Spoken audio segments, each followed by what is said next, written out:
से बताते हैं, असम सरकार की तरफ से एक बड़ा फैसला लिया गया है। असम सरकार ने कहा है कि सरकारी खर्च पर वो मदरसे नहीं चलाएंगे, यानी कि मदरसों को बंद करने का ऐलान कर दिया गया है।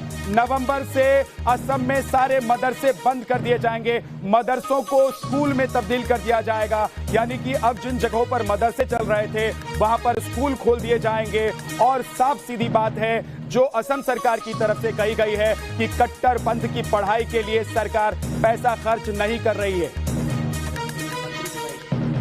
अब आपको सुनवाते हैं कि सरकार की तरफ से क्या कहा गया है।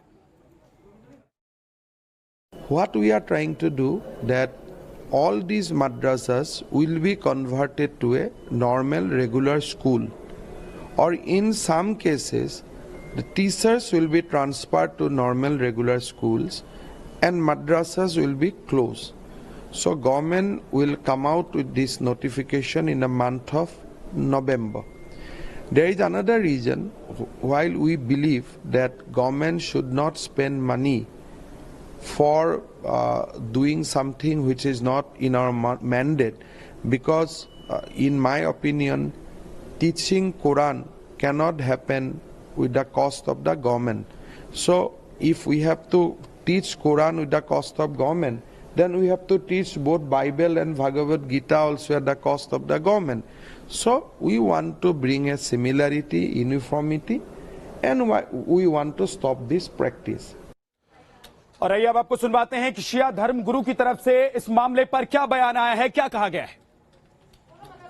मदरसों में जो पढ़ाया जा रहा है वो हदीस है रसूलुल्लाह की हदीस, या शिया मदरसों में तो हमारे जो इमाम हैं उनकी हदीसें भी शामिल होती हैं उसमें, तो वो सब वो पढ़ाई जा रही है। कुरान मजीद पढ़ाया जाता है, उसमें कोई कट्टरपंथी नहीं है। हाँ, वो अलग से अगर वो कहीं सिखा रहे हैं, वैसे हिंदुस्तान में तो हम नहीं समझते कहीं ऐसा है। पाकिस्तान में जो तालिबान बने थे, असली चक्कर बदनाम मदरसे हुए वो तालिबान की वजह से हुए हैं। तालिबान का मतलब है दीनी स्टूडेंट, मजहबी स्टूडेंट। उन तालिबान की फ़ौज फिर अमेरिका ने ज़ियाउल हक के ज़रिए से बनवाई थी। तालिबान की फ़ौज जो वहाँ लड़ी थी अफगानिस्तान में, वो सब स्टूडेंट्स थे मदरसों के, लिहाजा उनको कहा गया तालिबान यानी स्टूडेंट्स मदरसे का। इसकी वजह से वो मदरसे बदनाम हो गए उसके बाद। कि मैं सरकार से ये भी मांग करता हूं कि जो भी मदरसे हों या स्कूल हों, जो भी आतंकवादी गतिविधि में लिप्त हों, ऐसे इदारों की या ऐसे स्कूलों की निशानदही करके हम दावत देते हैं सरकार के नुमाइंदों को, वो आएं और देखें और चेक करें, और जहां पर ये पाए जाते हैं ऐसे इदारों को फौरी तौर पर बंद कर देना चाहिए। हम मुल्क हिंदुस्तान के वासी हैं और मुल्क हिंदुस्तान से मोहब्बत करते हैं और ना आतंकवाद को पसंद करते हैं, ना आतंकवादियों को पसंद करते हैं।